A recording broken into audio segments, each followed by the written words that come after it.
Ni Narciso. Kahit konti lang. Ako ba pinariringgan mo? Oo, ikaw. Ginamit mo ang libing para isulong ang protesta ng grupo mo. Militar ang may kasalanan kung ba't namatay si Narciso.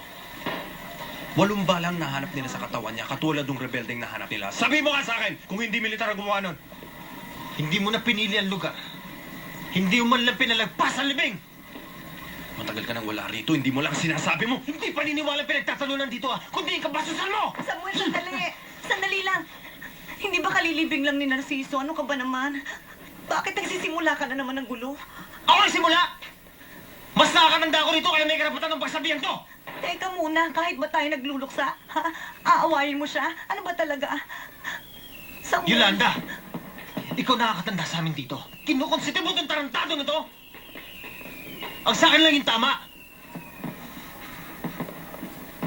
Ang hirap naman kasi pakiramdam mo lagi kang tama. Oo! Dahil sa pagkakataong ito, ako talaga ang tama! Kuya, Hindi ba dapat tinutuwid natin ang baloktot? Di ba? huwag mo kong tuturuan sa pagtuwid ng baloktot. Minsan ka lang nakiusap sa akin para baloktutin ang totoo. Anong pinagsasabi mo? 1991 noon, di ba? Di ba namatay ang kaibigan mo si Rex? Yung boyfriend mong si Raulo ang gumawa nun. Wala siyang kasalanan. Self-defense yun sa tao. Dito! Pero anong ginawa niyo? Ikaw! Kayong lahat! Ano? Di ba pinigilan niyo ako? Para hindi ako magsalita? Para hindi ko sabihin kung anong totoong nakita ko? Tama na! Pero ang totoo, yung baril mo na walang lisensya, ang dala niya, hindi ba? Pero kailangan mo sumipsip sa tatay niya.